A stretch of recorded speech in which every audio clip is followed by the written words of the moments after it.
Hello student, HLB digital classes में आपका स्वागत है। तो आइए कक्षा 10 की बोर्ड परीक्षा हेतु जो 22 तारीख को पेपर होना है उसके लिए मैं नेक्स्ट मॉडल पेपर के लेकर के आया हूं जो बहुत ही इम्पॉर्टेंट है। तो आइए देखते हैं अगला नेक्स्ट मॉडल पेपर। सामान्य निर्देश पूर्वत रहेंगे। खंड आ से आपके वस्तुनिष्ठ 20 प्रश्न होंगे जिनके विषय में आइए जानते हैं। हिंदी गद्य की आधुनिकता के जनक हैं जिनके 4 ऑप्शन दिए गए हैं। का प्रेमचंद, खा रामचंद्र शुक्ल, ग जयशंकर प्रसाद और घ भारतेंदु हरिश्चंद्र। तो आधुनिकता के जनक हैं भारतेंदु हरिश्चंद्र, जो कि आपका घ ऑप्शन सही हो जाएगा। प्रश्न संख्या दूसरा दिया है, प्रेमचंद किस युग के कहानीकार हैं? का दिया है भारतेंदु युग, खा द्विवेदी युग, ग शुक्ल युग और घ छायावाद युग। तो प्रेमचंद जो हैं वो शुक्ल युग के कहानीकार हैं, यानी आपका ग ऑप्शन सही हो जाएगा। प्रश्न संख्या 3 की ओर बढ़ते हैं। तीसरा हमारा प्रश्न दिया है, माटी की मूर्तियाँ किस विधा की रचना है? आत्मकथा, जीवनी, रिपोर्टाज, संस्मरण। तो देखिए यहाँ पर मिस्टेक है, यहाँ पर संस्मरण की अपेक्षा यहाँ पर होना चाहिए रेखा चित्र। रेखा चित्र। तो अब जो है माटी की मूर्ति राम वृक्ष बेनीपुरी की रचना है जो रेखा चित्र विधा के अंतर्गत आते हैं, यानी आपका घ ऑप्शन सही हो जाएगा। प्रश्न संख्या 4 में पहुंचते हैं। हिंदी में उपन्यास विधा का प्रारंभ हुआ, यानी उपन्यास विधा का प्रारंभ किस युग में हुआ? तो उपन्यास विधा का प्रारंभ जो है वो का ऑप्शन आपका भारतेंदु युग में हुआ, क्योंकि हिंदी का प्रथम उपन्यास है परीक्षा गुरु जो लाला श्रीनिवास दास द्वारा लिखित है, जो भारतेंदु युग में लिखा गया है। तो प्रश्न संख्या 5 है, रीत काल का अन्य नाम क्या है? तो रीत काल का अन्य नाम है, 4 ऑप्शन दिए गए हैं। का स्वर्ण काल, खा उद्भव काल, ग श्रृंगार काल और घ संक्रांति काल। तो आपका ग ऑप्शन सही हो जाएगा, श्रृंगार काल है। रीत काल का दूसरा नाम क्या है? श्रृंगार काल। अगला दिया है प्रश्न संख्या 6 पर पहुंचते हैं। 6वां हमारा प्रश्न दिया है, मदनाष्टक के रचयिता हैं जागरण काल, रहीम, रसखान, मतिराम। तो मदनाष्टक के रचयिता हैं रहीम दास, यानी आपका खा ऑप्शन सही हो जाएगा। यामा किसकी रचना है? अगला प्रश्न है। का भवानी प्रसाद, खा महादेवी वर्मा, गा गे और घा निराला। तो यामा रचना जो है वो बहुत ही इम्पॉर्टेंट रचना है, वो महादेवी वर्मा की है। प्रश्न संख्या 8 पर पहुंचते हैं। 8वां हमारा प्रश्न है, प्रगतिवादी कवि हैं नागार्जुन, दिनकर, रामविलास शर्मा, ये सभी, यानी आपका का ऑप्शन सही हो जाएगा। नागार्जुन जो हैं वो प्रगतिवादी कवि हैं। प्रश्न संख्या 9 पर पहुंचते हैं। निम्नलिखित पंक्तियों में प्रयुक्त रस का नाम एवं अस्थायी भाव लिखिए। तो देखिए 9वां प्रश्न हमारा क्या है, निम्नलिखित पंक्तियों में प्रयुक्त रस का नाम एवं अस्थायी भाव लिखिए। चौदेश कान कान कै टेरत असुवन बहत पनारे। तो देखिए इसमें करुण रस है और करुण रस का अस्थायी भाव भी बताना है। तो करुण रस का अस्थायी भाव है कौन सा? शोक, यानी आपका ग ऑप्शन सही हो जाए। करुण रस का अस्थायी भाव क्या है? शोक है। अगला प्रश्न है प्रश्न संख्या 10 पर पहुंचते हैं। 10 दिया है, निम्नलिखित पंक्तियों में छंद है, यानी अगला प्रश्न आपका छंद से पूछा गया है कि रहीमन मोहि न सुहाय, अमी पियावत मान बिन, वर विष देव बुलाए, मान सहित मरब्यो भलो। यानी प्रयुक्त पंक्तियों में छंद है आपका सोरठा छंद है। सोरठा छंद दिया गया है। उसके बाद में अगला प्रश्न दिया है, हरिपद कोमल कमल से पंक्ति में अलंकार है। हरिपद कोमल कमल से, यानी यहाँ पर ईश्वर के चरणों की कमल के समान तुलना की गई है, इसलिए तुलना वाले शब्द जो है वो उपमा अलंकार में आते हैं, यानी आपका खा ऑप्शन सही हो जाएगा। 12वां प्रश्न दिया है, परिवहन शब्द में प्रयुक्त उपसर्ग है। तो परिवहन शब्द में प्रयुक्त उपसर्ग है, खा ऑप्शन पर शब्द दिया है, ये आपका सही हो जाएगा। प्रश्नों की प्रश्नों के क्रम को आगे बढ़ाते हुए प्रश्न संख्या, ये तो वही दोबारा रिपीट हो गए हैं, प्रश्न संख्या 13 पर पहुंचते हैं। 13वां हमारा प्रश्न दिया है, पहनावा शब्द में प्रयुक्त प्रत्यय है। तो पहनावा शब्द में प्रयुक्त प्रत्यय है, आपका खा ऑप्शन सही हो जाएगा, आवा प्रत्यय है। चौराहा में कौन सा समास है? तो चौराहा में क्योंकि संख्यावाची है और संख्यावाची हमेशा क्या होता है? द्विगु समास होता है। कौन सा समास होता है? द्विगु समास संख्यावाची होता है।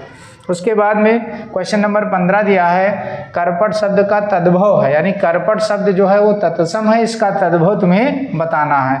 तो ये आपका का ऑप्शन है, कपड़ा जो है ये सही हो जाएगा। क्या सही हो जाएगा? कपड़ा सही हो जाएगा।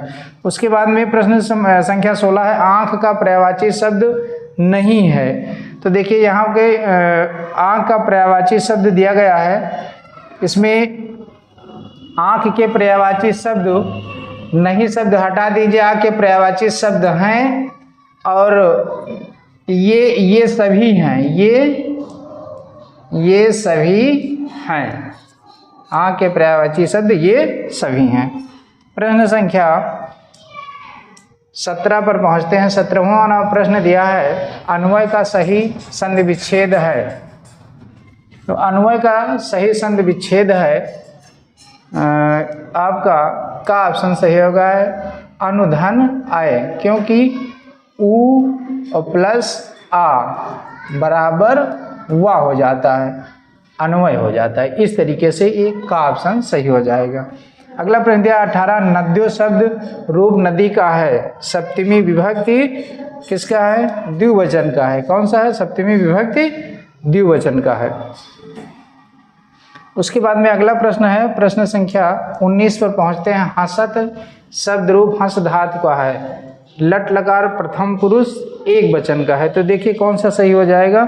ये आपका ऑप्शन सही हो जाएगा, घा सही हो जाएगा। लट लकार प्रथम पुरुष एक वचन का रूप है। 20वां हमारा प्रश्न दिया है, पठधातु लंग लकार प्रथम पुरुष बहुवचन का रूप लिखिए। तो देखिए पठधार लंग लकार प्रथम पुरुष बहुवचन का रूप है अपठत, अपठताम, अपठन। तो यहाँ पर जो आपका गा ऑप्शन दिया जाएगा ये अपठम नहीं होगा, यहाँ पर होगा अपठन, अपठन, अपठन होगा, यानी गहा ऑप्शन अब आपका जाके सही हो जाएगा।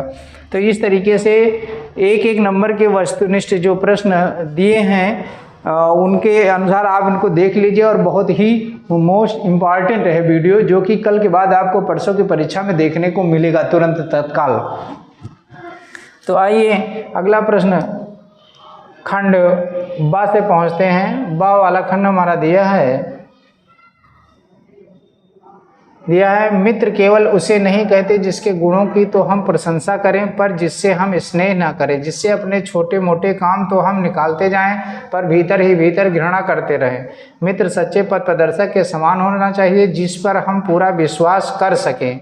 भाई के समान होना चाहिए जिसे हम अपना प्रीति प्राप्त बना सके। हमारे और हमारे मित्र के बीच सच्ची सहानुभूति होनी चाहिए, ऐसी सहानुभूति जिससे एक के हानि लाभ को दूसरा हानि लाभ समझे। मित्रता के लिए ये आवश्यक नहीं है कि दो मित्र एक ही प्रकार के कार्य करते हों या एक ही रुचि के हों। इसी प्रकार प्रकृति और आचरण की समानता भी आवश्यक है, यह वांछनीय नहीं है। दो भिन्न प्रकृति के मनुष्यों में बराबर प्रीति और मित्रता रही है। तो देखिए आइए इनसे संबंधित देखते हैं कौन से प्रश्न पूछे गए हैं। उपर्युक्त गद्यांश का संदर्भ लिखिए। तो देखिए इसका संदर्भ हो जाएगा, संदर्भ इसका होगा, संदर्भ में पाठ का नाम है मित्रता और लेखक हैं आचार्य रामचंद्र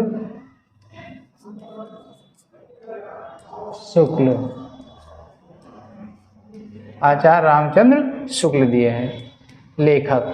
तो इस तरीके से गद्यांश का संदर्भ रेखांकित और उसकी व्याख्या, यानी जितना रेखांकित किया गया उसकी व्याख्या करना है। सच्चा मित्र कैसा होना चाहिए? सच्चा मित्र जो है वो अच्छा पथ प्रदर्शक होना चाहिए, जैसे जो अच्छा होगा उसका रास्ता सही होगा तो वो जो मित्र होगा वो उसी रास्ते पर जाएगा, अगर मित्र बुरी संगत में होगा तो वो बुरी रास्ते में चला जाएगा। क्योंकि कहते हैं कि संगत बुरी असाधु की आठों पहर उपाधि, यानी अगर आप बुरी संगत आपको मिलेंगे तो जिधर जिस रास्ते पर जाएंगे उस रास्ते पर आपको एक न एक उपाधि लोगों के द्वारा समाज में मिलती रहेगी। तो देखिए अगला गद्यांश दिया है, अगला गद्यांश जो नेक्स्ट है अथवा करके है, रोहतास दुर्ग के प्रकोष्ठ में बैठी युवती ममता सोन के तीक्ष्ण गंभीर प्रवाह को देख रही है। ममता विधवा थी, उसका यौवन सोन के समान ही उमड़ रहा था। मन में वेदना, मस्तक में आंधी, आंखों में पानी की बरसात लिए वो सुख के कंटक शयन में विकल थी। वो रोहतास दुर्गपत के मंत्री चूड़ामण की अकेली दुहिता थी। फिर उसके लिए कुछ अभाव होना असंभव था, परंतु वह विधवा थी। हिंदू विधवा संसार में सबसे तुच्छ निराश्रय प्राणी है, तब उसकी विडंबना का कहाँ अंत था। तो इस प्रकार से इस गद्यांश के प्रश्नों का उत्तर हमें देना है। तो सबसे पहले हम इसको गद्यांश के माध्यम से लिख देते हैं। गद्यांश पहला दिया है, रोहतास से लेकर के और डॉट डॉट अंतिम का है कहाँ अंत था, कहाँ अंत था, कहाँ अंत था। इस प्रकार से ये गद्यांश हो गया। अब इन प्रश्नों के आपको उत्तर देना है। प्रश्न दिया है उपरोक्त गद्यांश का संदर्भ लिखिए, तो ये किस पाठ का है और इसके रचयिता कौन है, लेखक कौन है। तो पाठ है ममता और लेखक हैं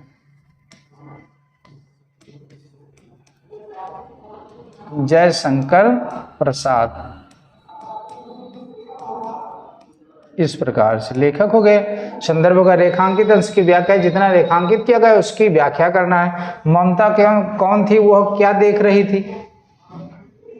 तो रोहतास दुर्ग के प्रकोष्ठ में बैठी हुई युवती ममता सोन के तीक्ष्ण गंभीर प्रवाह को देख रही थी। ये आपका इतना इस प्रश्न का उत्तर हो जाया था। देख रही थी, ममता कौन थी। ममता चूड़ामण की दुर्गपत के मंत्री चूड़ामण की पुत्री थी।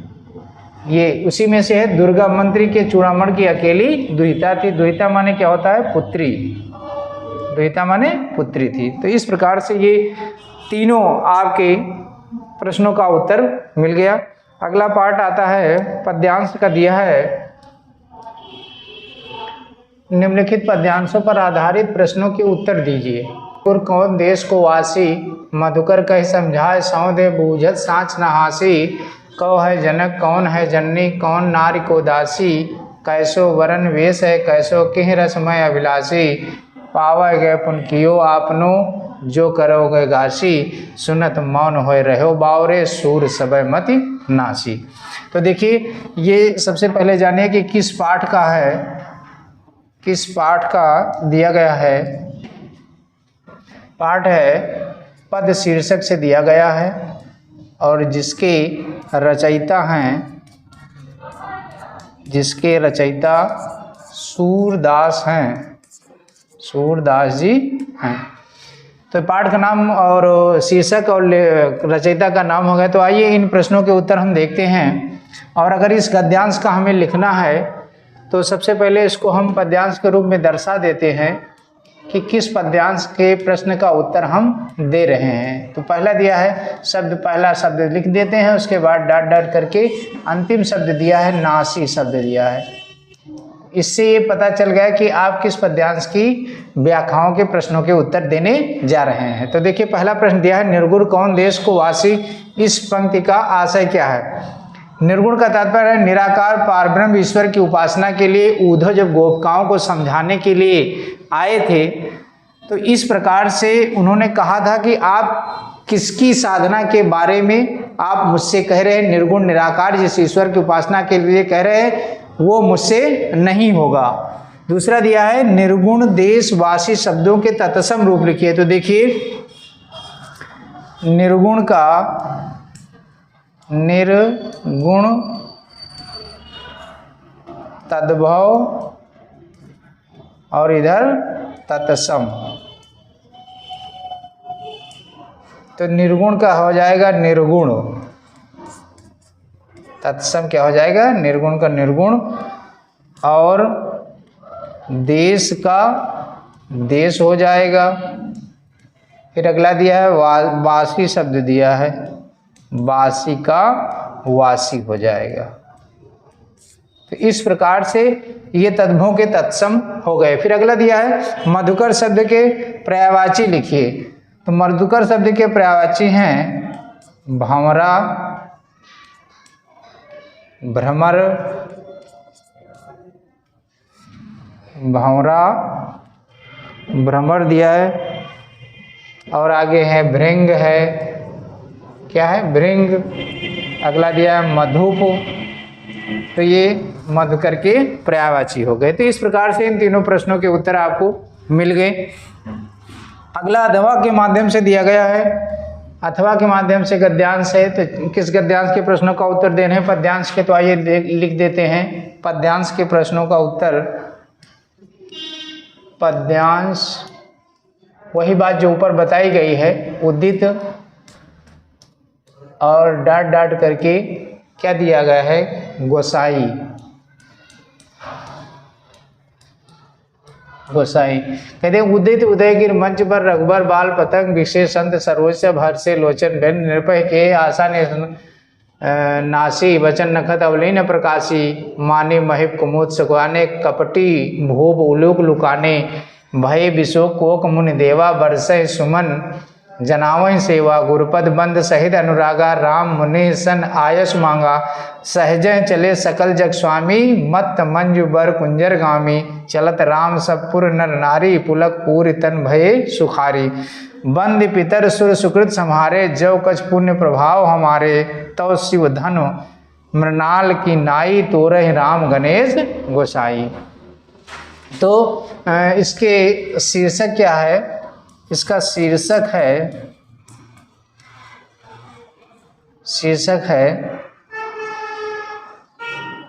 धनुष भंग। शीर्षक क्या है, धनुष भंग, धनुष भंग शीर्षक है। और लेखक हैं रचयिता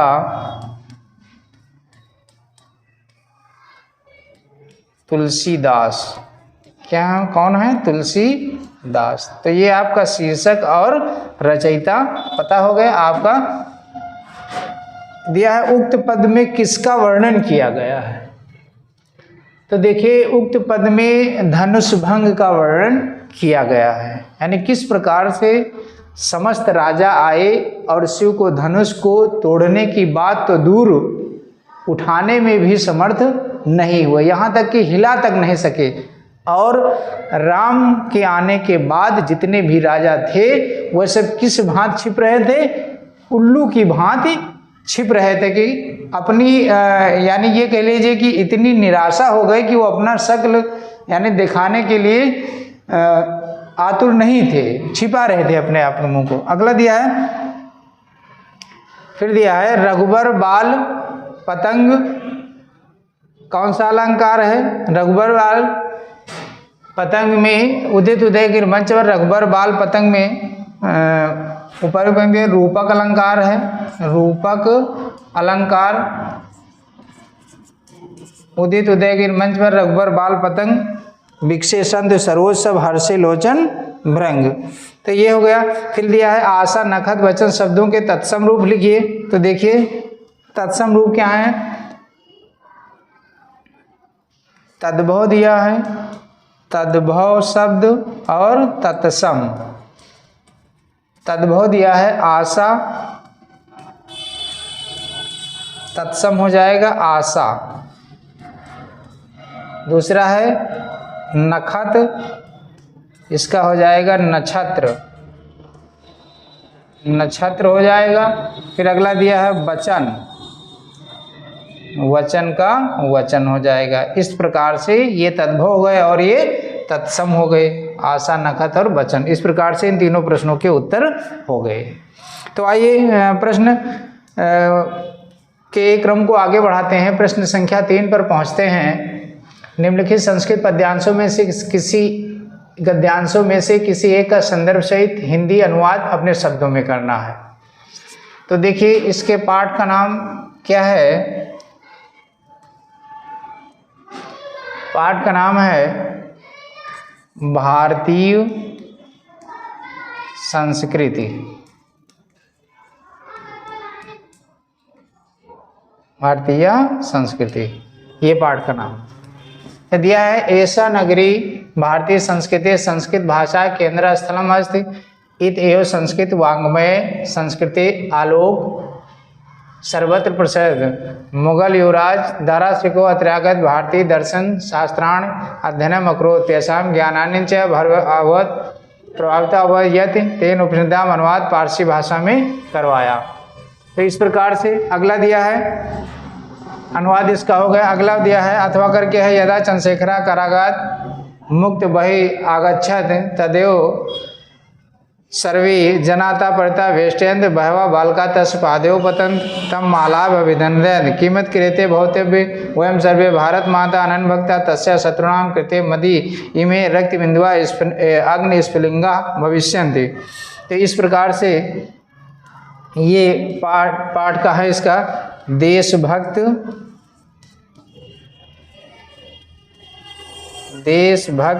चंद्रशेखरा।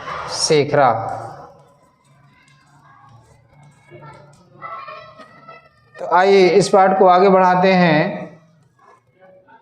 पद्यांश में किसी एक का अगला दिया है, निम्न पद्यांशों में से किसी एक का संदर्भ सहित हिंदी में अनुवाद कीजिए। दिया है का है मरणम मंगलम यत्र विभूषणम कौपीनम यत्र कौशेयन स काशी केन्मीते, यानी किस पाठ का है? तो आइए देखते हैं। ये श्लोक जो दिया है इसका शीर्षक है, इसका शीर्षक दिया है वाराणसी। कौन सा है? वाराणसी। फिर दूसरा दिया है, ये किसका है? ये दिया है जीवन सूत्राणि। जीवन सूत्राणि, जीवन सूत्राण दिया है। इधर वाराणसी दिया है, दूसरा जीवन सूत्राण दिया है। तो आइए इन दोनों के अर्थ के बारे में जानते हैं। कहते हैं जहाँ पर मरना मंगलकारी होता है, भस्म होना ही आभूषण होता है, जहाँ की लंगोटी रेशमी है वो काशी किसके द्वारा मापी जा सकती है। दूसरा दिया है मान, यानी अभिमान को छोड़ करके मनुष्य प्रिय होता है, क्रोध को छोड़कर मनुष्य शोक नहीं करता है, इच्छा को त्याग कर मनुष्य धनवान होता है और लोभ को त्याग कर मनुष्य सुखी होता है। इन दोनों का ये हिंदी अनुवाद है और एक इसमें से करना, आपके 5 के 5 अंक मिल जाएंगे। संस्कृत का पाठ ही एक ऐसा पाठ है जिसमें आपको बिल्कुल गणित की तरीके से नंबर मिलते हैं, एक भी अंक आपके कटने नहीं हैं। तो आइए अगला पहुंचते हैं प्रश्न संख्या 5 पर।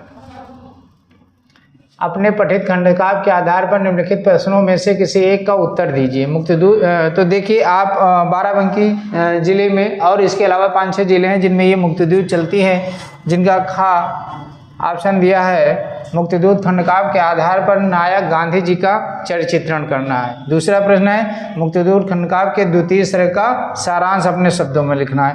तो देखिए द्वितीय सर्ग में क्या है? प्रतिज्ञा के बारे में बताया गया है। किसके बारे में? प्रतिज्ञा। गांधी जी ने कौन कौन सी प्रतिज्ञा ली थी? तो प्रतिज्ञा के अंतर्गत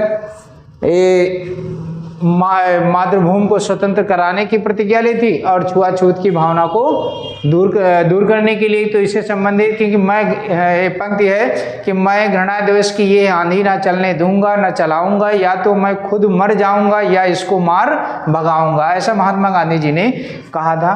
और पहला प्रश्न दिया खंडकाव्य के आधार नायक का चरित्रण। खंडकाव्य के आधार यानी मुक्तिदूत खंडकाव्य के नायक कौन है? नायक है महात्मा गांधी। महात्मा गांधी ये नायक है और इनके चरित्र की विशेषताएं बतलाना है। तो अहिंसा के पुजारी थे गांधी जी और समय के पक्के थे। देश से उनको असीम प्रेम था जिसके कारण से उन्होंने लगातार 28 वर्षों तक संघर्ष किया। तब जा कर के भारत को आज़ादी मिली। तो इस प्रकार से गांधी जी के अंतर्गत विभिन्न प्रकार की विशेषताएं हैं जिनको आप खंडकाव्य के 5 सर्गों के अंतर्गत बिंदु बना करके आप लिख सकते हैं। तो आइए अगला प्रश्न पढ़ते हैं। प्रश्न संख्या 6 पर पहुंचते हैं। 6वां हमारा प्रश्न दिया है, निम्नलिखित में से किसी एक लेखक का जीवन परिचय देते हुए उसकी एक रचना का उल्लेख कीजिए। आचार्य रामचंद्र शुक्ल हैं, दूसरा भगवत शरण उपाध्याय, तीसरा जयशंकर प्रसाद, इनके विषय में लिखे और जन्म मृत्यु, माता पिता, उसके बाद इन्होंने क्या क्या शिक्षा प्राप्त की, कौन कौन से कार्य किए, उसके बाद में उनकी एक रचना का मात्र उल्लेख करना है और आपको 5 अंक मिल जाएंगे। दूसरा इसी प्रकार से का हो गया। और खा प्रश्न है, निम्नलिखित में कवियों में से किसी एक कवि का जीवन परिचय देते हुए तथा उनकी एक किसी रचना का उल्लेख कीजिए। जैसे तुलसीदास दिया जाए, सुभद्रा कुमारी चौहान है, श्याम नारायण पांडे है। तो इस प्रकार से आप तुलसीदास के बारे में मैंने एक वीडियो डाला है पिछले टर्न पर, तो आप इनकी जीवनी के लिए बहुत ही अच्छा मैंने वीडियो डाला है, तो आप उसको देख लेंगे तो निश्चित ही आपको किसी प्रकार की कोई दिक्कत नहीं होगी। तो आइए अगला प्रश्न है, प्रश्न संख्या 7 है। 7वां प्रश्न है, अपनी पाठ्य पुस्तक कंठस्थ किया हुआ कोई एक श्लोक लिखिए जो इस प्रश्न पत्र में ना आया हो। तो जो ऊपर जो 2 श्लोक हिंदी अनुवाद करने के लिए दिए गए थे उनको छोड़ करके एक श्लोक लिख डालिए। जैसे दिया है, सर्वे भवन्तु सुखिनः सर्वे सन्तु निरामया सर्वे भद्राणि पश्यन्तु मा कश्चित् दुःख भाग् भवेत्। ये आपके पद्यांश में नहीं आया है, इसलिए ये श्लोक आपका हो जाएगा। अगला दिया है, निम्नलिखित प्रश्नों के में से किन्हीं 2 प्रश्नों के उत्तर आपको संस्कृत में देना होगा जो पाठों से संबंधित हैं। तो आइए देखते हैं। भिषक् कस्य मित्रम भवत् दिया है, न्यायाधीश का आसीत, न्यायाधीश कौन था? भिषक् कस्य मित्रम यानी वैद्य किसका मित्र होता है? वैद्य रोगी का मित्र होता है। संस्कृते अर्थे का यानी भारतीय संस्कृत का क्या अर्थ है? पदेन बिना किम दूर आयात, यानी बिना पैर के दूर तक कौन चला जाता है? तो बिना पैर के दूर तक कौन चला जाता है? किम को हटा करके क्या कर दीजिए? किम को हटा करके पत्रम कर दीजिए, इसको हटा करके पत्रम, यानी पत्र बिना पैर के दूर तक चला जाता है। अगला दिया है, प्रश्न दिया है, प्रश्न संख्या 9 दिया है। 9वां हमारा प्रश्न है, निम्नलिखित विषयों में से किसी एक विषय पर निबंध लिखना है। यानी अंतिम प्रश्न हमारे मॉडल पेपर का है जो आपके 9 अंक का दिया गया है। कितने अंक का दिया गया है? 9 अंक के दिया है। सबसे अधिक अंक आपको निबंध में ही मिलने हैं। जितने अच्छा लिखेंगे, जितने एग्जामिनर को रिझाने का प्रयास करेंगे, अच्छा लिखेंगे, कोटेशन लिखेंगे, हेडिंग बढ़िया बढ़िया लिखेंगे, तो निश्चित ही आपको 9 में 9 अंक मिल सकते हैं जब आप ऐसा प्रयास करेंगे। तो देखिए कौन कौन सी दिया गया है। पहला दिया गया है भारतीय किसान का जीवन दिया गया है, वर्षा ऋतु के लाभ कौन कौन से हैं, सदाचार क्या है और नई शिक्षा नीति क्या है। ये 4 प्रकार के निबंध दिए गए हैं। इनमें से आपको एक विषय पर निबंध लिखना होगा। चाहे आप भारतीय किसान पर लिख दीजिए, या वर्षा ऋतु के लाभ लिख दीजिए, या सदाचार लिख दीजिए, या नई शिक्षा नीति पे लिख दीजिए। जो भी आप इसमें से लिखना चाहे लिख दीजिए और कम से कम 2 पेज का लिखें और बढ़िया से राइटिंग, बढ़िया से हेडिंग। और हो सकता है अगर आपको जानकारी है या इधर उधर से जानकारी एकत्र करके इन निबंधों के अंतर्गत बिंदुवार आप 1, 2 या 3 कोटेशन लिख देंगे तो बहुत ही अच्छा माना जाएगा। तो इस प्रकार से ये आपका मॉडल पेपर आपके सामने लेकर के आया था। मैं आशा करता हूँ कि ये आप लोगों को बहुत ही अच्छा लगा होगा, और अगर अच्छा लगा है तो आप चैनल को सब्सक्राइब कीजिए और डेली हर विषय के आपके एग्जाम की तैयारी के लिए HLB डिजिटल क्लासेस प्रतिबद्ध है, तो आप देखना ना भूलें। धन्यवाद।